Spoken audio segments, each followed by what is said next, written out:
नया फिर दिन हुआ,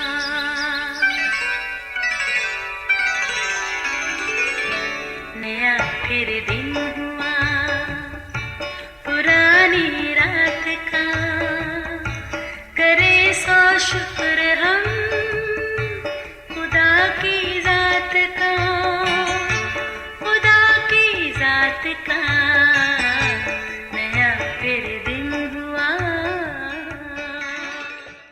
आज की आयत, जैसा समझना चाहिए उससे ज़्यादा कोई अपने आप को ना समझे, बल्कि जैसा खुदा ने हर एक को अंदाज़ा के मुआफिक ईमान तकसीम किया है, इत्दाल के साथ अपने आप को वैसा ही समझे।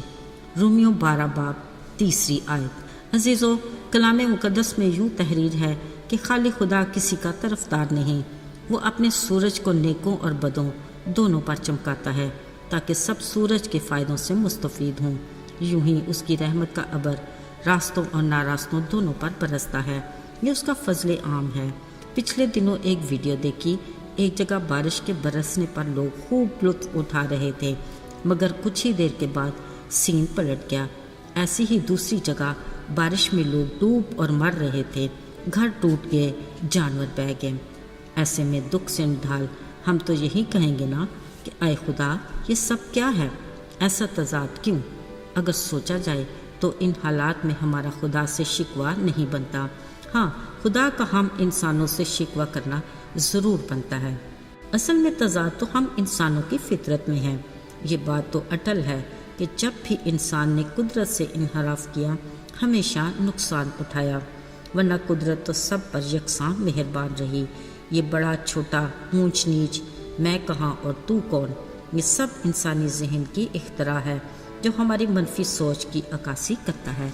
अजीज़ों, इसमें अबहम नहीं कि खाली खुदा ने इंसान को एक ही मिट्टी से बनाया और हर एक में अपना दम फूंका, यानी हर किसी को अपनी सूरत और शबीह पर बनाया। मगर फितरत में तज़ाद की बुनियादी वजह गुनाह है, जिसने बहुत से बदी के एहसासात को जन्म दिया। यूँ हर कोई खुद को दूसरे से बेहतर समझने लगा। खल्क़ खुदा अपनी बनाई मखलूक को अच्छे से समझता था, इसलिए उसने अपने कलाम में फरमाया कि जैसा समझना चाहिए उससे ज़्यादा कोई अपने आप को ना समझे, बल्कि जैसा खुदा ने हर एक को अंदाज़ा के मुआफिक ईमान तकसीम किया है, इत्दाल के साथ अपने आप को वैसा ही समझे। बावजूद इसके इंसान में गुरूर और तकब्बर का अंसर जड़ पकड़ लेता है, जो हमारी जिस्मानी और रूहानी ज़िंदगी दोनों के लिए इंतहाई ख़तरनाक है, क्योंकि उसके बारे में खुदा ने कहा, ऊंची आंखों से मुझे नफ़रत ही नहीं बल्कि कराहियत है, और ये भी कि मैं खुद मगरूर का मुकाबला करता हूँ। ज़रा सोचिए, जिसके मुकाबले में खुदा खुद आ जाए उसका अंजाम होगा क्या? इसलिए खुदा ने इत्दाल के असूल को लाज़म करार दिया और कहा, मैंने हर एक को अंदाज़ा के मुआफिक ईमान तकसीम किया है, ताकि इत्दाल के साथ हर कोई अपने आप को वैसा ही समझे। अज़ीज़ों, मसीह यसू की ज़मीनी ज़िंदगी में हर तरह के लोगों से उसका रोज़ का वास्ता पड़ता था और हर किसी को उसके ईमान ही के मुताबिक अजर भी मिलता। एक बार सूबेदार ने यीशु से कहा, आए खुदा, मैं इस लायक नहीं कि तू मेरी छत के नीचे आ, फ़कत ज़ुबान ही से कह दे तो मेरा खादम शिफा पा जाएगा। यीशु ने उससे कहा, जा, तेरे ईमान के मुताबिक हो, और उसी घड़ी उसके खादम ने शिफा पाई। 10 कोड़ियों ने यीशु से कहा, अगर तू चाहे हमें शिफा दे सकता है। यीशु ने कहा, जाओ, अपने ताई कायनों को दिखाओ। वो ईमान से चल पड़े और रास्ते में अपने ईमान के मुताबिक शिफा भी पा गए। फिर एक मफलूज जो अपने घर में पड़ा था, उसके दोस्त आए और उसे यीशु के पास ले गए। दोस्तों के ईमान के मुताबिक उसे शिफा मिली कि वो घर से चारपाई पर गया था, मगर वापसी पर खुद अपनी चारपाई उठाए अपने घर पलटा। एक दिन गलील की झील में कश्ती चलाते अचानक तेज़ आंधियाँ चलीं, गरज चमक से बारिश बरसने लगी और झील में ऐसा तूफान आया कि कश्ती डोलने लगी। शागिर्दों ने नीचे आराम करते यीशु को पुकारा और कहा, आए यीशु, तुझे मालूम नहीं हम तो डूब चले। उन्होंने कहा, आए कम इत्का दो, मैं कब तक तुम्हारे साथ रहूँगा। फिर हवा और तूफान को डांटा तो वो थम गए। एक बार पानी पर चलते यीशु को देखकर जोशीले पतरस का ईमान भी बेहद मजबूत हो गया कि यीशु के कहने पर खुद भी पानी पर चलने लगा। मगर जब उछलती कूदती लहरों को देखते उसका ईमान डगमगा गया तो वो डूबने लगा। एक बार राह चलते यीशु को कनानी औरत ने पुकार कर कहा, आए खुदावन इब्ने दाऊद, मुझ पर रहम कर, एक बुरी रूह मेरी बेटी को सताती है। यीशु ने उससे कहा, मैं इस्राएल के घराने की खोई भेड़ों के सिवा और किसी के पास नहीं भेजा गया।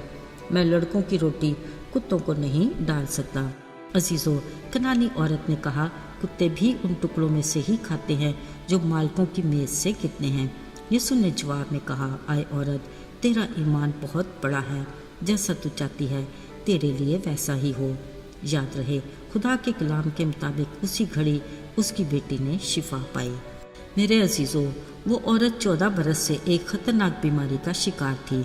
उसका ईमान था कि वो यीशु की पोशाक का फ़कत कोना ही छू लेगी तो शिफा पा जाएगी, और फिर ऐसा ही हुआ।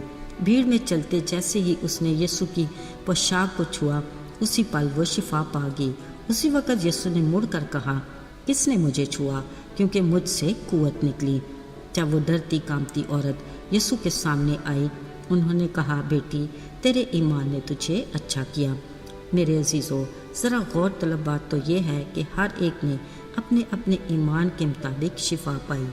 आइए कुछ देर के लिए हम अपना एहतसाब करते हैं। मदरसा वाला हर बीमार के सामने फिज़िकली यीशु मौजूद था, सो हर एक ने अपने ईमान से शिफा पाई। मगर अजीज़ों, आज जिंदा खुदा का कलाम उसके वादों और मौज़ात की वैसी ही पूरी कुव्वत के साथ हमारे हाथ में है। अगर हम अपने अपने मामलात में उस पर ईमान रखें तो आज भी हमें वो यही कहेगा कि जा बेटी, तेरे ईमान के मुताबिक हो, या आए बेटा, तेरे ईमान के मुताबिक तेरी मुश्किल दूर हुई। याद रहे, कलाम के मुताबिक मुबारक है वो जो अनदेखे खुदा पर ईमान रखते हैं। आइए दुआ करें। आए जिंदा खुदावन, हमारा ईमान, यकीन और भरोसा तुझ पर है। हमारे ईमान को बढ़ा और यकीन और भरोसे को कभी टूटने न देना, और जहाँ कहीं कम इत्कादी है तू उसका इलाज कर। यीशु के फतहमंद और मुबारक नाम में मांगते हैं, आमीन।